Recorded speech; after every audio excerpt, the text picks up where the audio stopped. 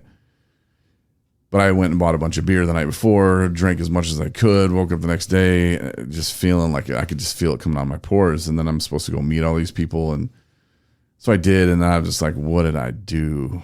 Like, where am I at? And couldn't find a place. But I finally did. Not a good reaction as soon as you get to a radio station, right? Yeah. And I meet Ralph Cherry at the time, and meeting him. I mean, I like Ralph, but when you first meet him, and he's a lot. He's a lot. And you're just coming from Dallas, and you're like, what did I just do? And he's like trying to make everything like simple as he's kind of dumbing things down. Right. But he's dumbing a dumb situation down, which is making me like not have much faith in any of this. And so day or two after I started, maybe the same day I started, and they're like, oh, there's a country job open, and blah, blah, blah. And I think we had talked, and I told you, I'm here in Arkansas. It's great. You should get a job here too. I love it here. It's so wonderful, Ron. And so you sent in your demo, and then Ralph was, talking to me about, this is in 08. And I should give a little backstory, because in 08, I was working at WJR in Detroit as a news anchor, covering a high profile murder case. I was teaching at a broadcasting school called Specs Howard, and I was running the ribbon boards at Comerica Park for Tigers games, which was one of the best jobs I ever had. I bet. Very cool. And in 08, when everybody knows when the economy, kind of took a dive, I went from working all 3 jobs, and it was welcomed because I was working a lot of hours. I was going through a divorce. It was just, I need to work a lot of hours. And I went from working 3 pretty much full-time jobs to just part-time at JR, because the trial ended, the season ended, I got laid off of Specs. And so I was in need of a job. If I wanted to stay in radio, my compass had to point to Fort Smith, Arkansas. Yep. And that's how it started. Yeah. And especially in guys, when child sports do. Yes. Start getting behind, that's not good. So it was a great situation for you, because it was a job. It was in radio, and you didn't know anything about Fort Smith, Arkansas at the time. So nope. Why not? My boy Corey's there. It's talking about how great it is. And here's the thing. You told Ralph, you said, hey, you need to cover Ron, you need to bring him into the country station, because in addition to news, I'd also had a lot of jobs working in country radio. As I mentioned, I was doing the morning show on WYTZ in Benton Harbor with Wild Bill Lewis. Everybody knows him, Benton Harbor, Wild Bill. Anyway, so Ralph reaches out to me, said, hey, we're going to hire you, and sit tight, and I'll give you a call back. And then I got ghosted. And then you ghosted me. And I was like, what's going on? So I was like, am I going to have a job here? So I actually went to visit my father in Nashville, because I didn't know what was going on. So, but come to find out, he ended up hiring someone else. Talk about that, because I didn't know. I mean, you guys ghosted me. I thought I was going to get hired. The next thing I know, nothing, because they hired somebody else for the gig. Yeah, he'd always come into my studio and just kind of sitting there and be like, and I'm like, dude, you got to hire my boy, man. And I don't think he actually told me he was going to hire somebody else, but I was starting to get that feeling, and I was pretty pissed at him. And I'm like, dude, that's stupid. And I think then he came in and he's like, well, I'm going to hire your boy. And I was like, all right, cool. And then you came to Fort Smith, Arkansas, and that it was very cool. It was nice to have somebody that, because being somewhere you don't know anybody.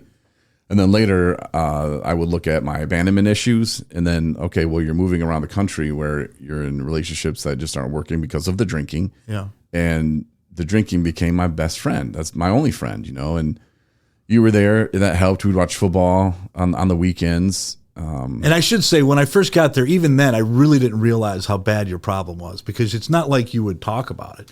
But I remember I came over to your house, and you're like, and you would have these empty containers of, I think it was Busch Light, Maybe one No, of it was those Milwaukee's best Milwaukee's. ice. Ooh, Yeah. rock bottom. Ugh. Well, if you want the higher alcohol content, you know. So. But I was like, wow, Corey drinks a lot of beer.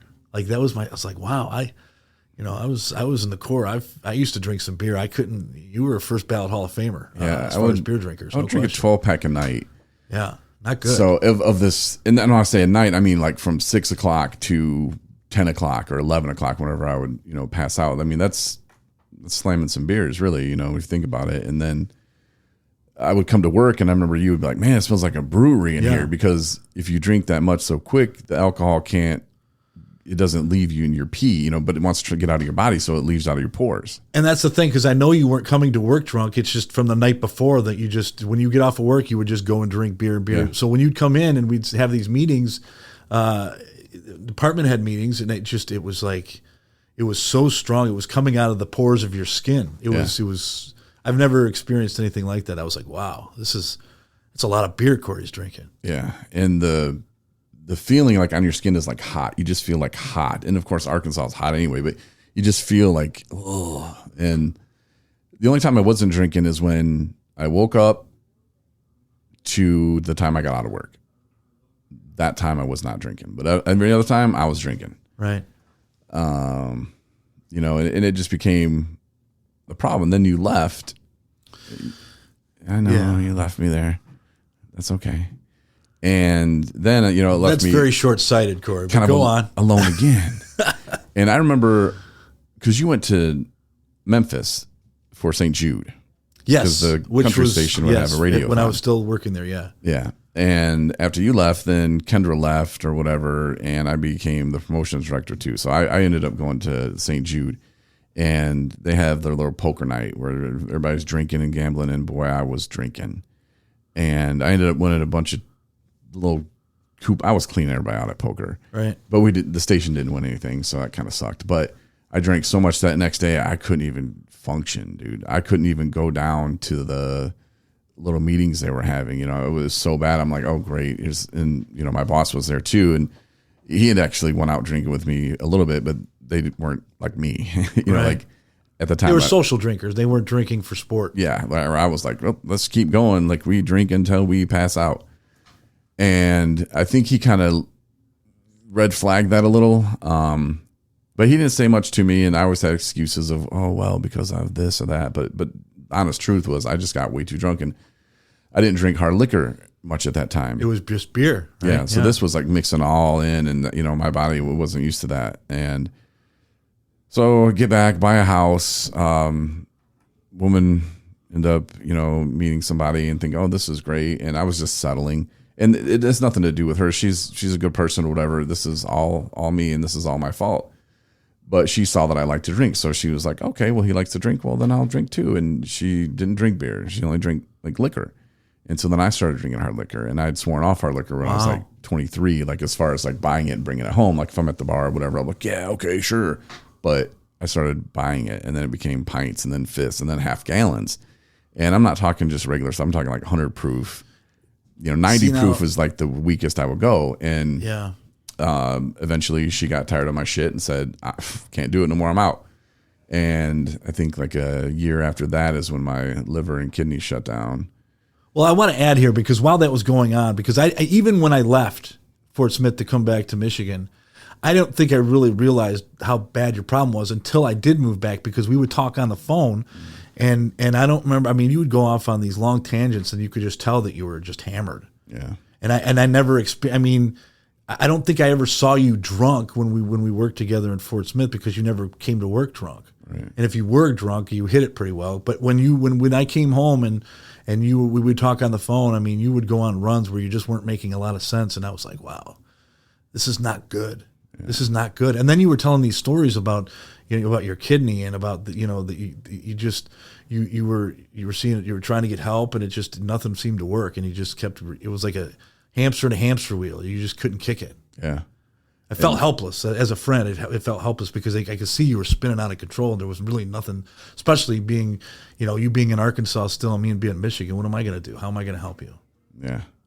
And being there alone. And so then when an opportunity came for me to move back to Michigan, I first told them no, and they're like, no, we pay better now. And I'm like, what? And they're like, oh, this Dave douche guy, he's running the place now. And I'm like, yeah, I didn't like him before when he worked there. I thought he was kind of an ass. Why would I do that? Well, but he's changed, and you'll probably like it. And so then, like, I remember I was supposed to interview with him, and I kind of blew him off. And then they called me. They're like, you missed the interview. I'm like, yeah. And he's like, no, for real, you know, what are you wanting? I was like, well, this is what I made last year. Like, we'll match that, and you'll get bonuses. And I was like, I thought that was great because you were coming back here's home. Here's the sign, you know, like, and this is what I'll need, you know, and this is the things that'll happen. And then, you know, I moved back, and as soon as I like signed that, yeah, I'm coming, and told my boss in Arkansas, and he understood. He was like, yeah, I get it, man. You're going to go home. When I left, you were probably just waiting for you to drop the other shoe because we knew we were both from Michigan. Yeah, and he's like, you could have worked here for the rest of your life, man. He's like, we're going to put you bought a house. We're going to put you in different After markets. I left, you bought a house. I was like, Corey's staying in Arkansas. I was in Fayetteville and Fort Smith, and he's talking Little Rock, you know, and maybe who knows what else. And so I was just like, all right, then I'm leaving because I'm going to go home, and this is probably what I need for my sobriety and for me to have a chance. And I move home. But as soon as I, you know, sealed the deal, that's when I started hearing all the bad news about, oh, you're not going to like it. And the dude's even worse than he was before. Nick Rekovich, our buddy, kind of reached out to you, our mutual friend from the SJM days. Yeah. Yep. And a few other people did. And then I get back there, and I'm like, well, where's Wild Bill? And they're like, oh, he doesn't work here anymore. I'm like, what? Wild Bill was a staple. I think he worked for that station for like 20-some years. Talked about him earlier, and we had a nice conversation with him last night. And hopefully we'll be starting something soon. Yeah, I'm looking forward to that. But I was like, what is going on? Like, what do you mean? And they're like, well, yeah, Bill didn't. And they always had some shit to say about somebody. And that's a huge red flag just for everyone out there. If you're listening and you hear your boss talking bad shit about people, you know, at least when I talk shit about people, I talk about it all. I talk about all of them. You know, so, in front of their face. Sidebar, I have to tell you, like, me and my wife were talking about this the other day. Like, I don't hate anybody. But I really dislike when people feel they're so insecure they need to talk shit about somebody else to make them feel better. It's so ugly. It's so ugly, and it's transparent to me too. Like, you know, you got your own issues, man. Why are you worried about what this guy's doing? There's so much of that going on. It's really sad. There is. And at least I do it to people's faces. If you, yeah. Well, and if they're standing here, I will say it. Just like if somebody's like, you said this, and I'm like, yeah, I did.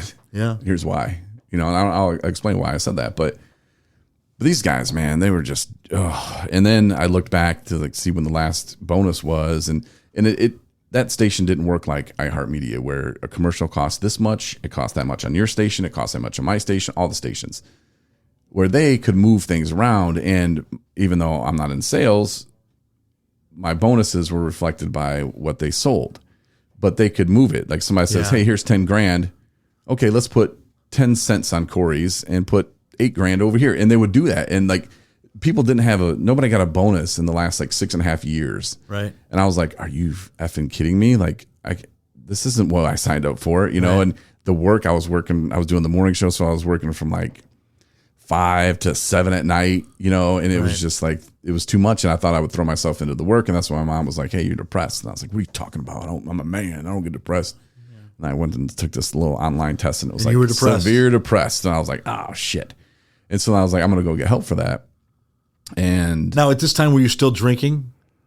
No. Okay. You had stopped. You were able to kick it. Yeah. Okay. Yeah. I was like, no, but I was right. I was teetering. Sure. You know, and I was like thinking about it, and Christmas just came or was just about to come. And I sat down with him on my review.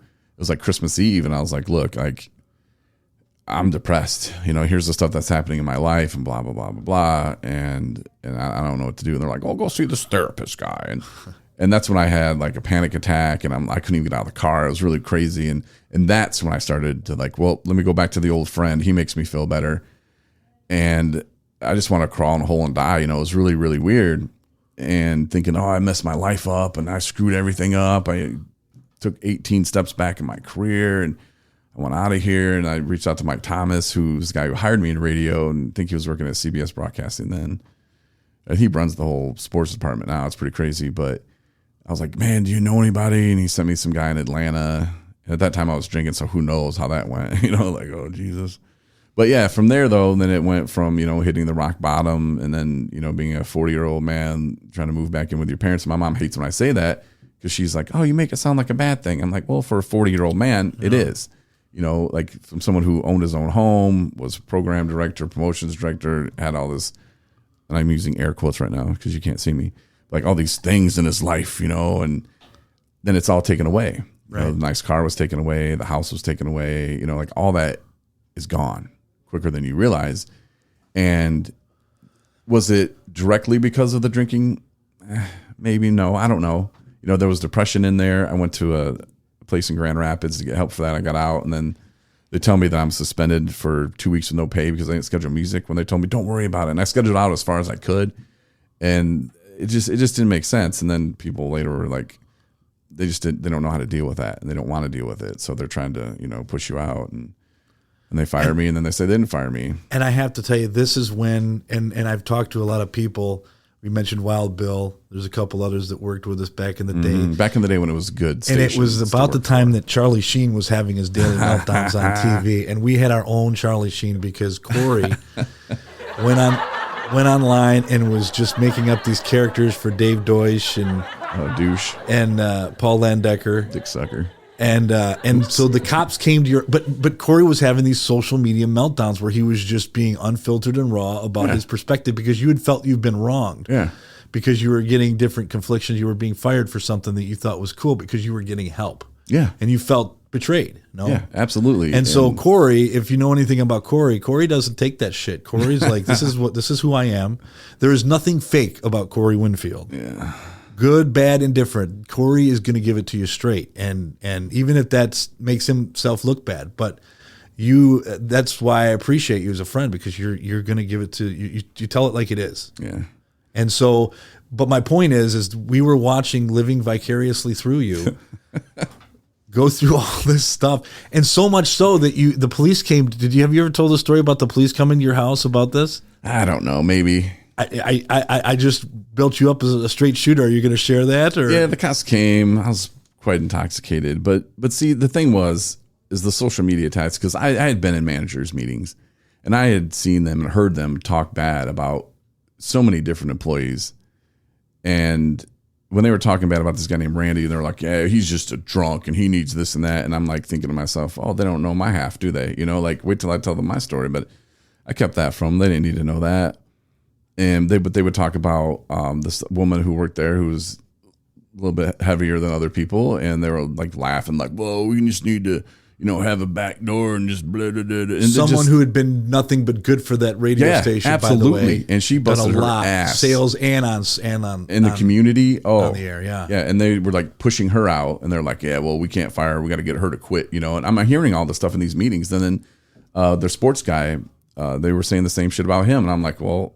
Like, that's not cool. He's been here forever, too. Like, it's like they wanted their own regime. Like, they wanted their own people that they could tell what to do. Because these other people that have been there for 20, 30 years, like, they couldn't do anything. Like, they already knew what they were doing. They already had their place in the community. And these guys, these jokesters that were just playing radio, were trying to pull some I don't know what they were trying to do, man. And shareholders. Yeah, that's what they were. And that's how the dude even took over. Like, they bought a house somewhere and they hit oil and they were like, "Hey, we can start buying stock." And you buy so much stock, you become a shareholder and then you can be a GM. It wasn't like he worked his ass off in radio and it was freaking awesome. Well, and to be fair, it wasn't exclusive to Benton Harbor, St. Joe. It was happening all over the country because when you had these conglomerates buying stations and the marriage between that and the internet, that was the fallout.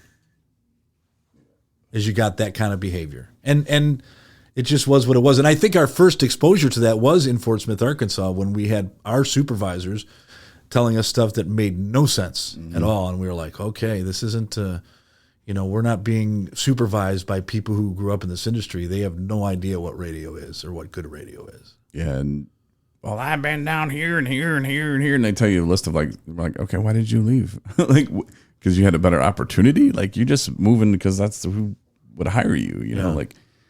And we were kind of selective with where we went for the most part. And yeah, so I don't know. I didn't mean to get you offside, but I just wanted to give that because that was entertaining. You were the Charlie Sheen of Southwest Michigan. But for hearing like all the stuff and just knowing what they've done to people. Blood. And I did. I had a little tiger blood in me. And so I did it for everybody, man, because I was saying what people wanted to say, and I didn't care, at that point. And so yeah, the police show up at my house, and they're from Stevensville, and the radio station's in Benton Harbor, so I had a real problem with that. But then, like, they were saying that I'm not allowed on that property, and I'm like, well, it's got to be a Benton Harbor cop that comes to tell me that, man. Like, you can't tell me that here. But why did they say? Why did they say? Said, well, you know, there's Facebook posts, and you know, there was some names being called, and you know, this is slander, and you said, what names were they? And they said, Paul Dicksucker and Dave Douche. That's not their names. Yeah, that's a real person? I think my mom was saying that too. Like, if that's their real name, then I'm like, yeah. Like, if I slandered them, first of all, I said they were assholes and pieces of shit. So, you think that's the Stevensville cops right now? No, he knocked a little harder than that. Harbor? Okay. So I was just like, please don't ever come back to my house again with this. Bye. You know, like it was stupid. You know, like they don't have the jurisdiction to be like policing all of fucking Michigan. You know, and that's still like, weird to me. It's something that happened in Benton Harbor, a different municipality's police department. That was thinking weird. Behind that was somebody knew somebody and were like, oh, I'll show him and I'll scare him with the cops. Oh, damn. Right. You know, it's like, I kind of know my rights a little bit, man. I listen to Jay-Z songs. He breaks it down. Gotta have a warrant for that.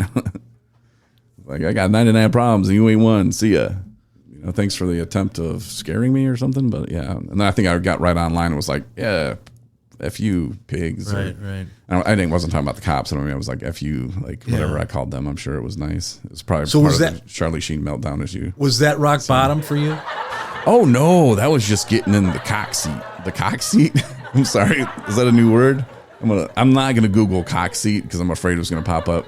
That's just me getting. By the way, a little side note: Corey Winfield's huge fan of dictionary.com. Yes, I am. Huge fan. It's a fun game to play, especially when they say the words for you. Yes. We'll get Go into on. that in another Continue. episode. But no. What was rock bottom for you? Because it was shortly after that you kind of started getting your shit together. That was the starting point. That was just me getting in the driver's seat. There you go. The That's cock appropriate. Seat. The driver's seat. That's I'm gonna more make a affluent, shirt that says "Get in the cock seat." I'm gonna send it to you for Christmas, Ron. I'll be the first one to buy that, sir. Oh yeah. So after that, that's when I started going to treatment though. Again, because I went previously in Arkansas. I went to California, and so this is when I started going. And this was when I had to get on Medicaid. And the funny thing is about them saying they didn't fire me. Like I went to go to the mental place again that I went for the depression. And when I went back, they're like, you can't stay in this unit. You got to go to the other unit because you don't have insurance. And they said they had fired me like that day before or something when the insurance was cut off the month before. Mm-hmm. So I mean, they clearly fired me, you know? And so I'm like, whatever, man. So here I'm on Medicaid, you know, I'm like, what does this even mean? And they're like, well, you can't get treated over here. You got to go over there. Right. And that was interesting. It did help though. I was able to go back, and when you first get on Medicaid in Michigan, you can go back and list like all the medical stuff that you had, and Medicaid will take care of that for you for like the previous 90 days. Sure. And that was a huge help because my mental institution thing I was supposed to pay for, or I don't want to call it mental institution, but my mental health therapy counseling place that I went to, I would have had to pay for. And then since I was on Medicaid, they went back and they took care of that. And then, you know, not having a job and just being defeated mentally, emotionally, physically from the alcohol, because I'm drinking again. Depression was the next step, yeah. And the liver just still wasn't even healed, so I would get like sick as a dog, you know. And it was rough. But the only way I could get out of my head to make this stop for a minute was to drink, which was harming me and just sending me in reverse. So it was really hard. I would go to a place, and after a week I'd leave, and it was just a struggle. I didn't want to be there. I was ashamed that I was an alcoholic. Right. You know, that's why today I say I'm a person in recovery. You know, if I go to an AA meeting, I'm like, I'm a person in recovery. And and that hurts somebody's feelings. That's what they need to talk to their therapist about. Like, why is what this guy is saying hurting your feelings? You know, you should probably worry about what's going on. So you got to look at it different. And many, many times going through it, over and start, horrible relationships, like just stupid stuff, stupid decisions that everybody told me, that's not good, don't do it. And I would do it anyway because I'm different. That's what we all think. Oh, no, I'm different. I can handle it. I'm going to figure this out. And then still thinking like, I'd have like 3 months. I'm like, yeah, I should reward myself. You know what? The football game's on this weekend. I haven't drank in 3 months. This time I'm just going to I swear I'm just going to do it Friday and Saturday. And then Saturday I'm like, I should probably just go get a little more because I don't have enough for today. And I already said I could drink Friday and Saturday. So then I buy extra. So then Sunday I woke up, well, I got to finish this off. Next thing I know, it's Thursday and I lost my job again. And I'm like, Jesus. And it was jobs that I didn't really want. And I was trying to go back to school to be a drug therapist, drug counselor. I didn't know. But I didn't really want to do that either. And I didn't really want to get back in radio. So I was like, what do I do? And Lord, he did it for me. He thankfully I didn't kill anybody, but I don't remember even driving. That's the scary part of it. And the whole time I was in jail, because I just remember being in my car and some dude beating on my window saying, hey man, you almost killed somebody. And I'm like, dude, I'm just sitting in my car in my apartment complex in my parking spot. I'm so like, you didn't even know you were driving? No.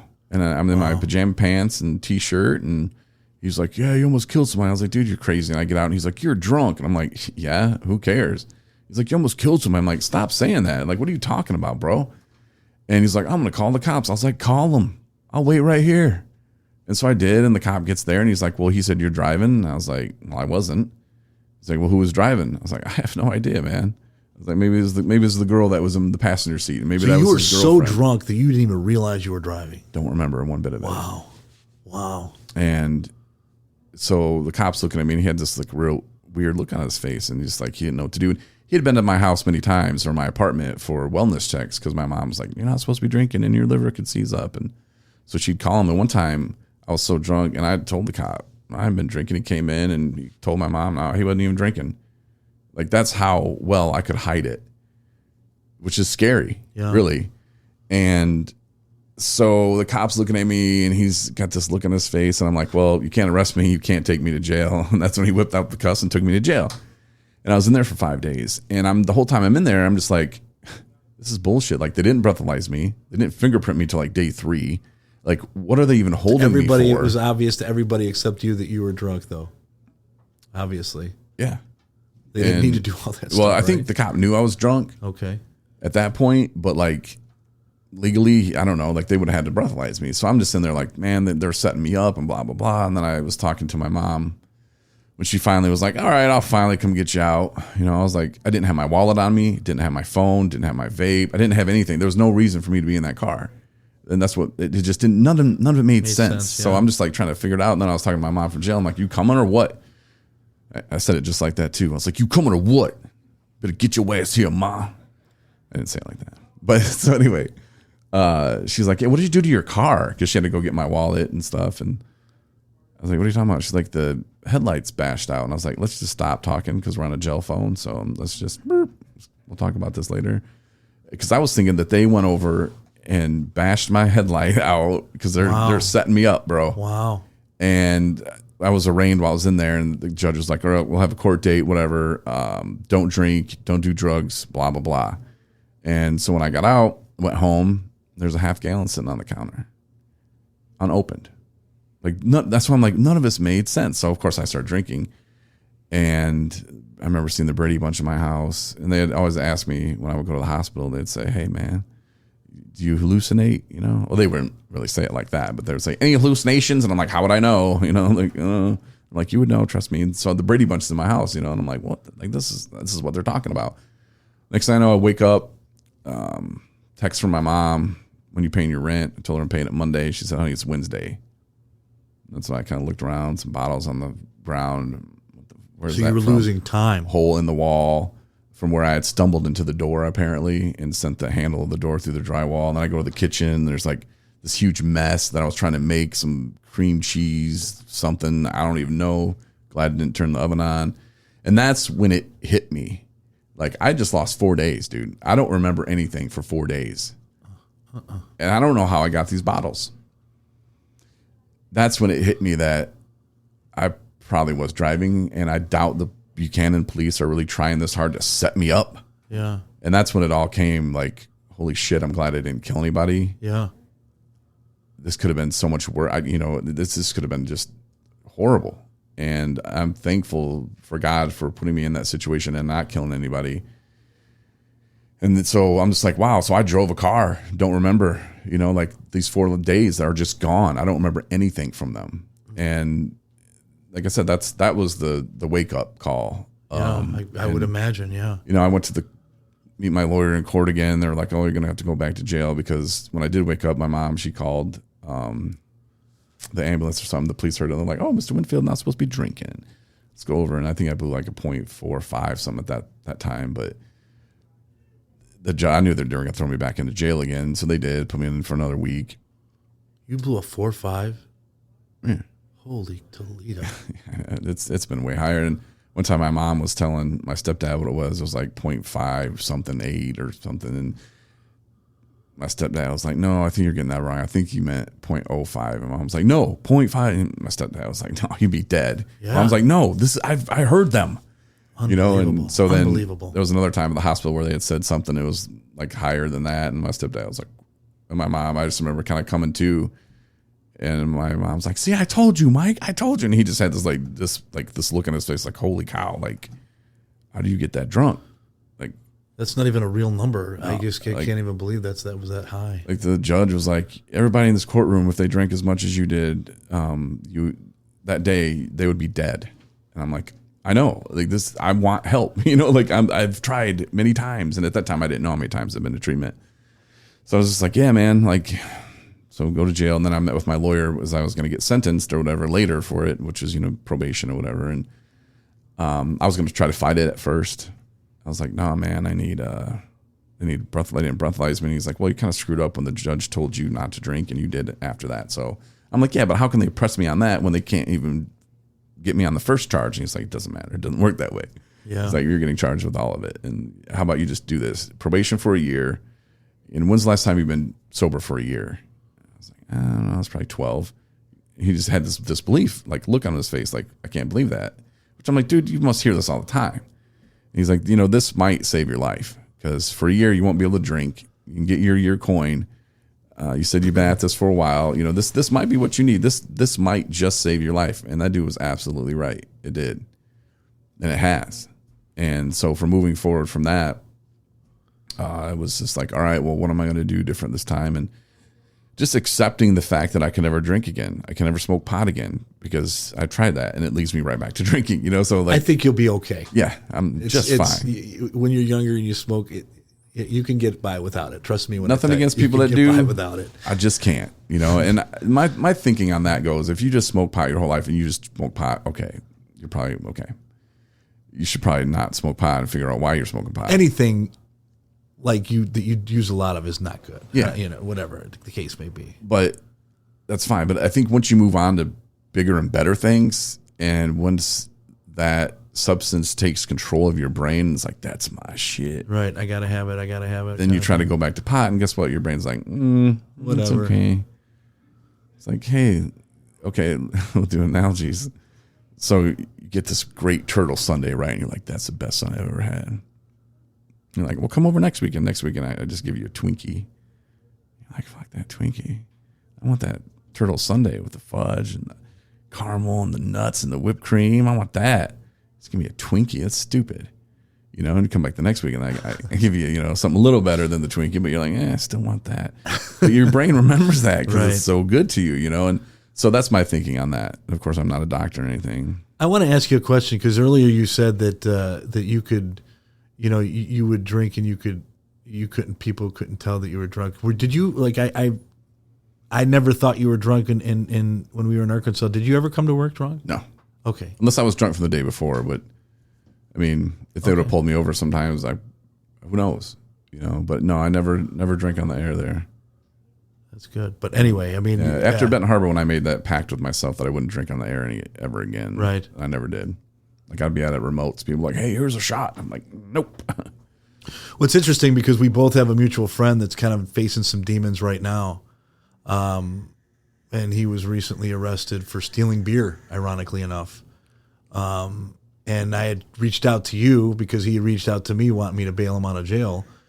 And we had a conversation about it. I mean, there's really no reason to mention his name, but the fact remains is I didn't know what to do. I wanted to help him out, but you said, hey, look, this ends one of three ways. Either they end up dead or they're in jail, or they seek help and they get help. And I wasn't able to do 2, but I was able to, as hard as it was for me, just to not bail him out, because he had already been letting it affect his work. He was so far, it seems like, because he was letting it affect his job, because he would just not show up for gigs that he was being paid for.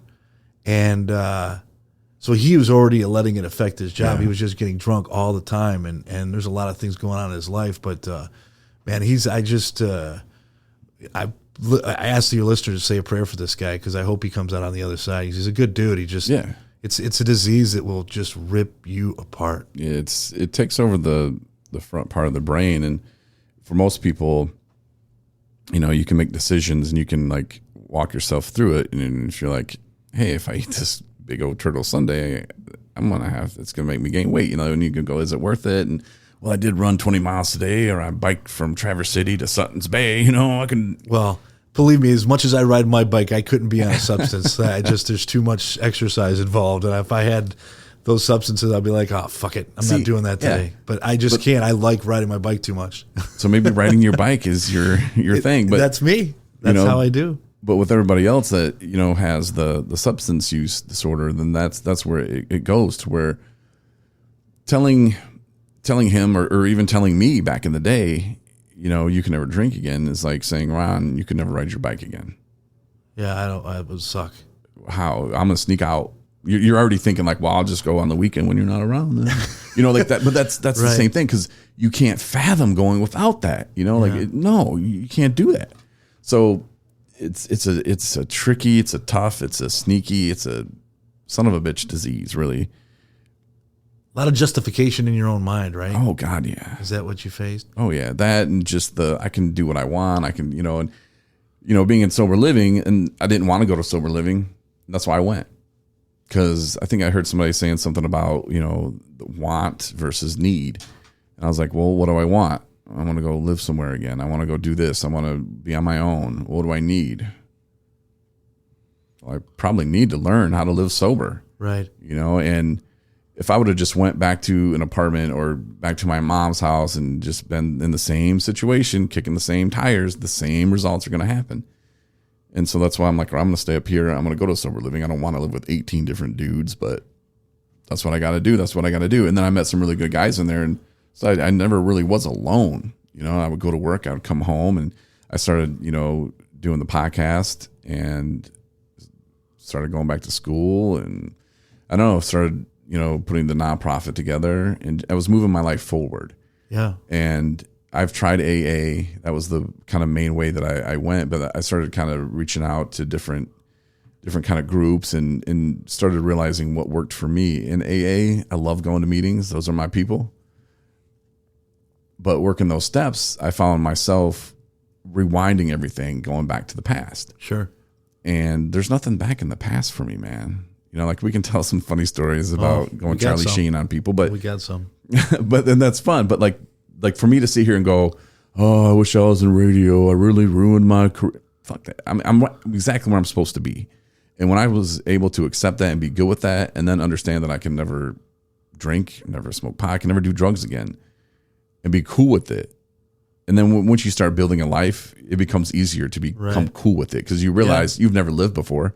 I went 20 years as just a stupid drunk, like I don't have to go back and relive that, through some of the steps, that they do. And I was telling this guy, Tom, I love Tom, Charlevoix AA, and he was like, you are working the steps. I was like, what? He's like, you're doing this. You're working on the steps. You were working the steps, you didn't even know it. That's what he said. And I was like, all right, Tom, if that makes you feel better, buddy. I was like, but I'm just saying, I don't have a sponsor. I don't do that. I have a recovery coach, and, they kind of point me in the right direction. And so it just became my life. And I think that's the difference between, well, I don't drink anymore, I'm sober, versus I'm living in recovery, because it's everything. It's everything, I tell the story about the jelly jar, which people in the treatment centers love. They tell the jelly jar story. I was making myself a peanut butter and jelly sandwich. I was at home. I think I've told this story on the podcast before. And I was out of my sugar-free jelly. So I reach for my wife's, I grab it and fight it off of the door on the refrigerator. I'm like damn, there's jelly on the bottom of it, all on the side of the door. And I set it on a paper towel, and I make my sandwich, and I put the cap back on it, and I go to put it back. And in that moment, I realized, like, I don't like a messy fridge. Why would I just put that back? I clearly see the problem. Did I make it? No. My wife did, who I love, who busts her ass for our family. What am I just going to put it back and tell her, clean your jelly jar off? No. In that moment, I decided, F that. And these are like the small things in life, Ron, that people can catch themselves in and make that right decision. And so I was like, well, hold on. No, took it over to the sink, washed it off, wiped the fridge off. Took me 30 seconds, put it back, close the door. Problem solved. Yep. And then the old me too would have been like, yeah, I cleaned your jelly jar off. But I didn't. And I told that story later at a meeting that I was talking at a treatment center. And I told that, and my wife worked for the same treatment center. And she came in then a couple days later, and they're like, oh, the jelly jar. She's like, what? She's like, oh, Corey told the jelly jar story. She had no idea. No clue what they were talking about. They're like, well, ask Corey. And she's like, so I'm supposed to ask you about some jelly jar? And I'm like, oh, yeah. See, I was telling them, about being in those moments when you can catch yourself doing the right thing, being part of the solution or being part of the problem. And in those little moments, it could be just as little as cleaning up a little jelly jar. It could be picking up a napkin. You can be part of the problem, part of the solution, and if you start living your life that way, now, do I do it 10 out of 10 times? No.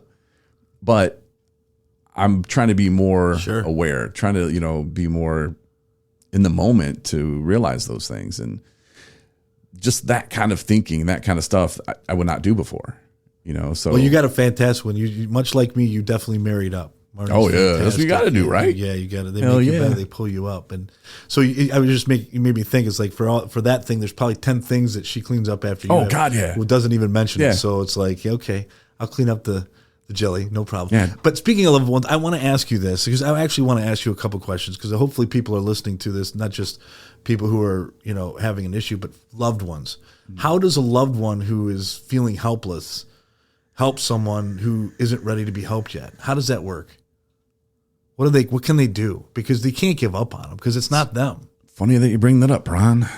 It's a little close to home, but it's perfect. Yeah. And just like myself, people think, oh, Corey, you help people all the time. Sure. Yeah. Sometimes when they want to be helped, but if the person does not want to be helped, it's tough. You just got to sit on the sidelines, and they say what comes around goes around. And I see it happening in my life today, man. There's someone I love and care about very, very much, but person's like, nah, and you just gotta sit back, and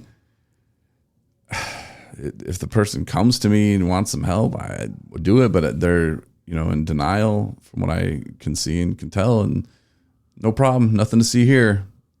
But yet, and this is what must have been like for my mom and everybody else that was close to me. You see this happen, and you're like, this is a ticking time bomb. Like, this is going to explode. This is not going to end well, and it gets just as bad as you want it to get, So when the person does reach out for help and wants to say, I have a problem, I don't want to do this, I don't want to live this way anymore, I'll be there.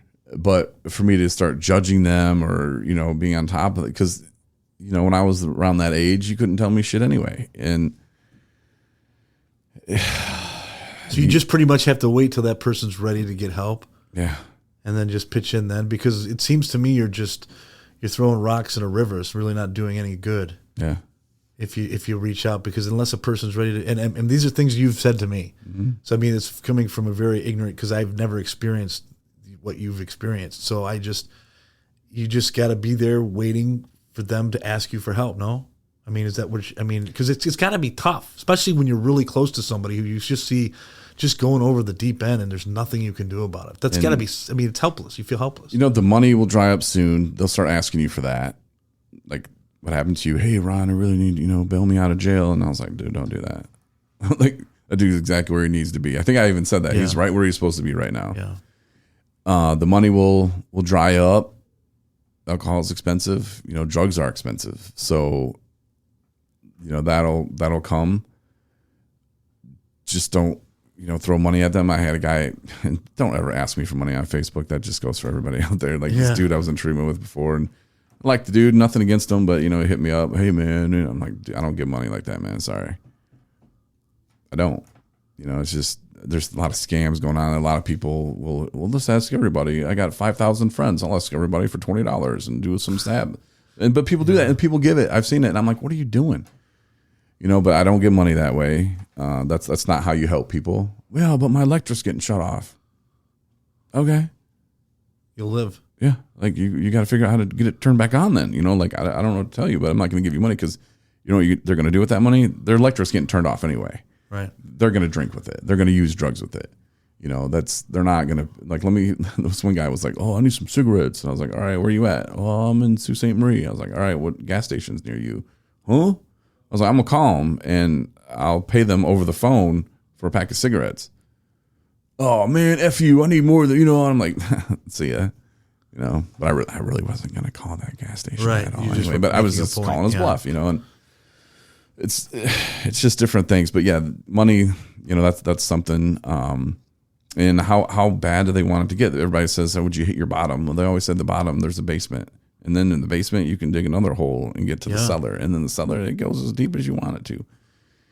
And for me, it took that wake up call of like, "Holy cow!" Like I don't remember those days, and this could have been bad. I don't even know what I did last night. I don't know what I did the night before.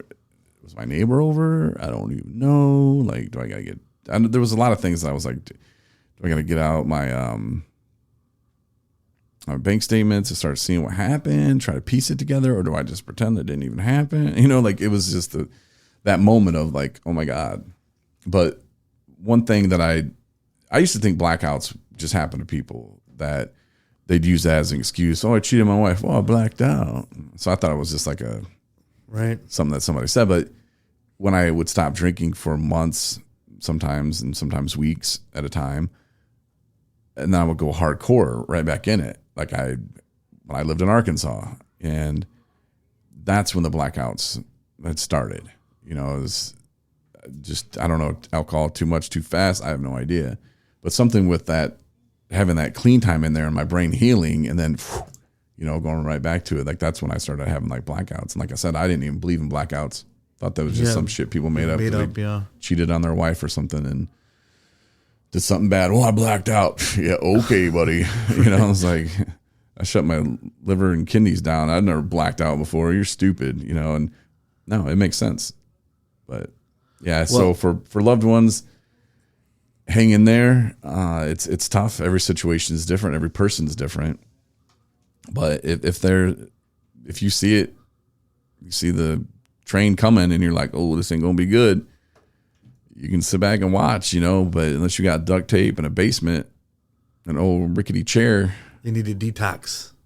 Yeah, or just tie them up somewhere. Right. Which I don't think is legal in most states. Well, you asked me at the top of the show if I'd imagined we'd be sitting here talking about this. I would not have imagined it, but as I said before, what you've done for other people, you've took your situation and you've made most people don't understand what that's like. You've affected other people's lives, countless people. And so what you're doing here, hats off to you. I'm so proud of what you are, what you've become, and I'm proud to call you a friend. Thank you for having me on today, man. This is a blast. Yeah, thanks. And I hope we help some people. I hope some people listened, and because this never ends. It's alcohol, drugs. They're a huge part of our society. I mean, look at some of the big cities. They're like walking around zombies, and it's tragic. So all you're doing is one person at a time, helping who you can. So hats off to you, my friend. And behind the scenes, I'm doing a little bit of things, and like gambling is something that I'm just like, I got to tackle it, bro, because the state of Michigan gets so much money, Ron.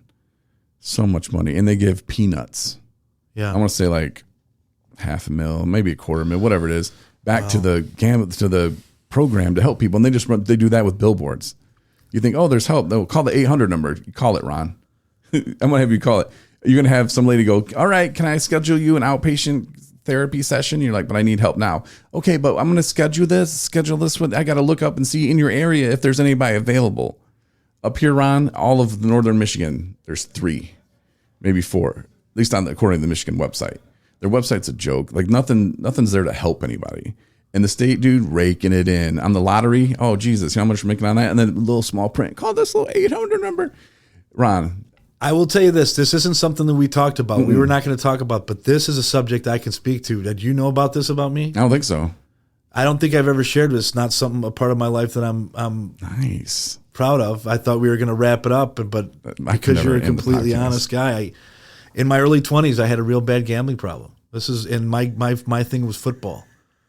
The 1 o'clock games, I would bet $20 on a game, $20 on another, $50 on another. It was 50-50, 20-20. And if I lost, I'd do the same thing the 4 o'clock games. And there'd be weekends, where I'm down $300 or $400, and it's just it was a never ending pit. And you always think that you have the lock of the century. And God provided. I eventually got out. I mean, we don't need to go into the details, but it was tough. I hit some bad parts of my life. I needed help from people who loved me, and I got it. My cousin Sean Graham, who I recently saw after 30 years recently out on the boat, he put me up, and I got my shit together. But I was doing shit that I wasn't proud of to feed my gambling addiction, and it was addiction. And I'm telling you, as bad as I thought things were then, I can't imagine having that problem now because it's everywhere. TV, radio, it's always, we'll give you the first 4 bets for free. Are you fucking kidding me? On a parlay, which you never win. And then at the end of these commercials, if you have a gambling problem, it's like, are you fucking kidding me? It's like, what? Yeah. But yeah, that's something I can speak to. And it was football. It wasn't anything else. Yeah. But to this day, when me and my wife go to Vegas, we don't gamble. I just do not do any gambling because I'm afraid that this $20 bet will turn into this chase, because you're chasing. You're always chasing. Mm-hmm. And so when we go to Vegas, we just go to see the shows. I mean, my wife plays the slots once in a while, but I don't go down to the casino. I mean, but it's far worse now than it was in the late 80s, early 90s, to be sure. So I can speak to that. That addiction was a problem for me. I was a real bad gambling addict for 3 or 4 years, and it was, besides quitting chewing tobacco, probably the toughest thing I ever had to kick was that gambling problem. It's tough, and I want to start tracking where that money goes because none of it makes sense. And what they say with the online sports betting now, there's like some ridiculous fee for them to do that in the state of Michigan, which they collect, and then I want to say it's $250,000, maybe $500. We'll just give them credit and say it's $500,000. It's billions of dollars. So it's ridiculous. Half a mil is like, hey, it's big business. There's a reason it's all over TV and radio and social media. Yeah, it's everywhere. It's insane. And for them to give back crumbs, and then they say the rest goes to emergency workers, workman's comp. Okay, show me the receipts. Which pal. doesn't go like the EMS worker. Love what they do. They don't pay their workman's comp. At 217 Recovery, we pay our workman's comp. It comes out of the employer's check. So wait, who's? Huh? Oh, the state. Okay, so the state runs that. So where's this going? Like, where's the scam? Like, and the sin tax, as they call it, for cigarettes, alcohol, tobacco, marijuana, $400 million a year. It's ridiculous. Where's that going? Like, there's a treatment center here. It's not here, helpful to our society at all. We could house this place every single day, full to the brim, all the resources, and that's only for a full year, full every single day. And that would only be like 15 million. Okay. Or no, it wouldn't even be that. But then I was like, let's pretend there's 10 of them in the state, which there's not. And that would only be like 60 million. So where's the 340 every year? Where's that going? It's not the schools. Definitely not the roads. Getting rich Where in the F is it going, Ron? And you're a city commissioner now. So like we're building our political career right here today. City council. Yeah. Same thing. It's going to be. I've heard it both ways. Yeah. I'm on the Human Rights Commission. We're on commissions. Well, now we're talking bad about gambling, so we got to watch our backs now. Well, it's funny that you bring up, because recently on the city council, because there's already 2 dispensaries. We were speaking about marijuana earlier. We were talking. There's 2 dispensaries in the city of Utica, and there was a motion to. I mean, Utica's like 5,200 people. We don't need more dispensaries. How many liquor stores you got? Yeah, well, here's the thing. I have mixed feelings about that because it's not truly like a liquor store. There's a lot. So if they sell chips and stuff, then it's cool. There's a lot of variables to it, but recently it got shut down. So I think we're just going to stick with the 2, which is fine. We don't. I mean, there's 2, and that's probably There's some people who think that that's not enough. Some people, how many dispensaries you need? I came up to Traverse City. There's like 5 of them here. There's like all kinds. I couldn't believe how many dispensaries are here. But my point is, getting back to the gambling, whether you're talking about drinking, gambling, drugs, alcohol, it's not good. It doesn't produce positive things from our society. It's helps our just schools, Ron. Yeah, no. Is that Governor Whitmer? It helps our schools. I hate you, Corey Winfield. we need to pick up each other because the powers that be with the advertising, they don't care about you. They don't care about me. No, they don't. And this is where sometimes too, and people don't like to be held responsible for their own actions. I know I didn't. Sometimes I still don't like to be, but this is where you really have to draw the line in the sand. Like if people really hated the police or hated the system, stop doing crime. Yeah, that's that You know, line like- from Liar Liar. And that criminal calls Jim Carrey and he picks up the phone. He says, "Stop breaking the law." Yeah. And he hangs up. If everybody just for a month, just don't speed, don't do anything, just follow the law for a month. Everybody in Michigan. I'm not even trying to worry about Indiana or any other state. I don't care. Just in Michigan, stop breaking the law. Just for a month. That's a tall order, my friend. See how that goes. It'd piss them off. Probably. It would, because they'd be like, what the fuck are we doing? Like, what are we doing? Wait, nobody's committing crimes? It's crazy. They must really hate us. Mm-hmm. I don't want to brag about if you want to get out and enjoy nature. That's my best suggestion. If you're thinking about doing drugs, go out and enjoy nature. Go fishing. Go bike riding. Do something outdoors. When's the next election for governor? I don't know why. Dun, dun, dun, dun, dun, dun. Winfield Robinson. No, Dun, dun, dun, dun, nope, dun. don't want it. No interest. No sir.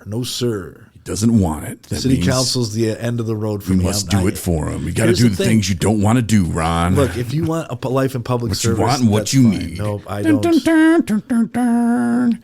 Winfield Robinson. I think it's not natural to want to rule over people. I'm on the city council to give back to my community. Yeah, how can you give back to him?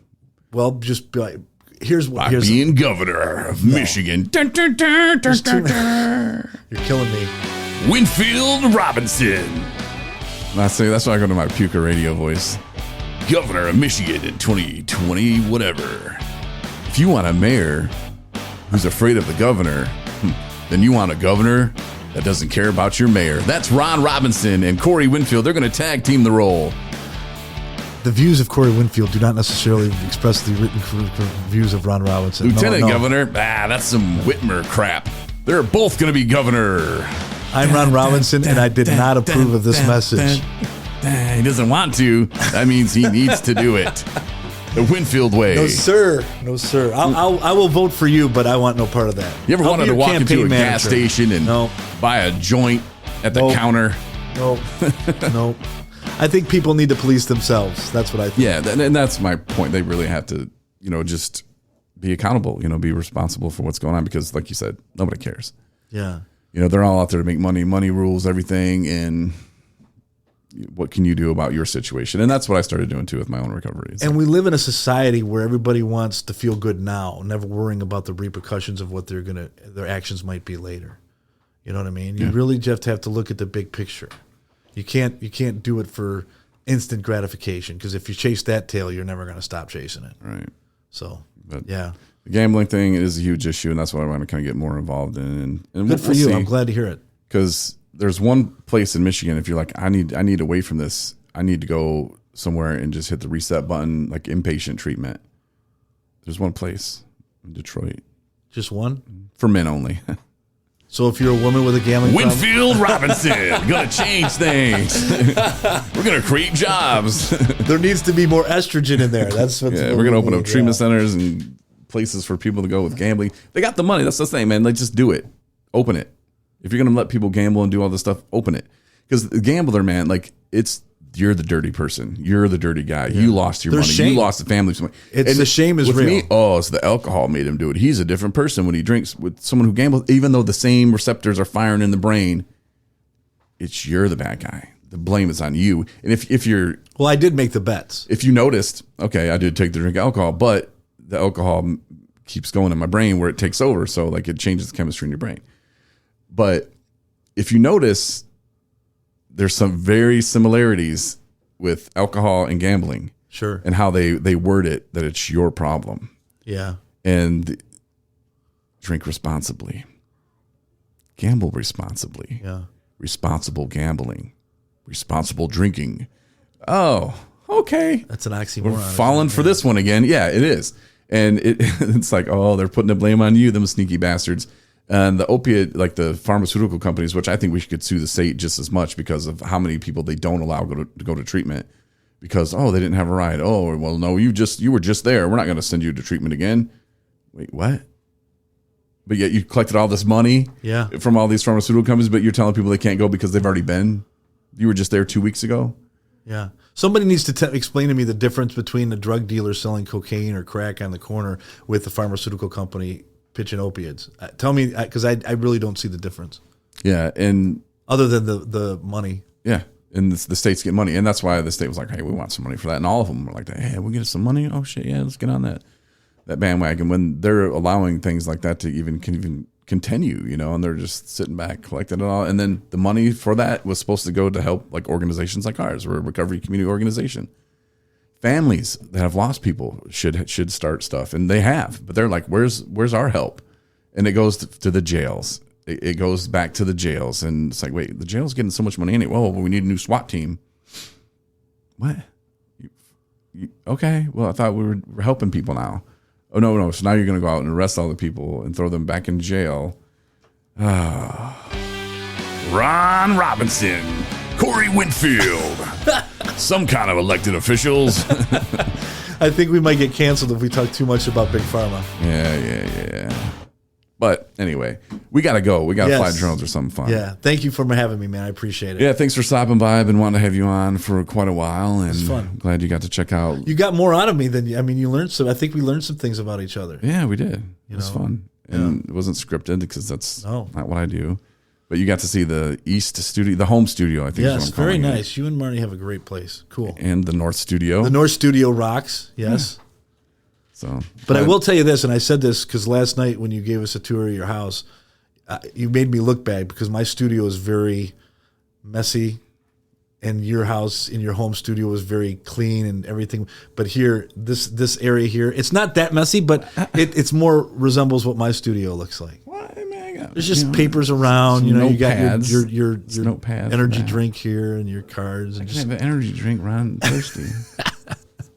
This episode brought to you by Powerade until they pay me not to say their name anymore. See, I'm reverse advertising. Okay. I want you to quit vaping. I think it's bad for you, sir. I'm in the process. Okay. It's baby steps. Because it's not good for you, man. It's not. Vaping is good for you with Ron Robinson and Corey Winfield. Thanks for having me, bro. I appreciate it. This was fun. Yeah, thanks for coming by, man.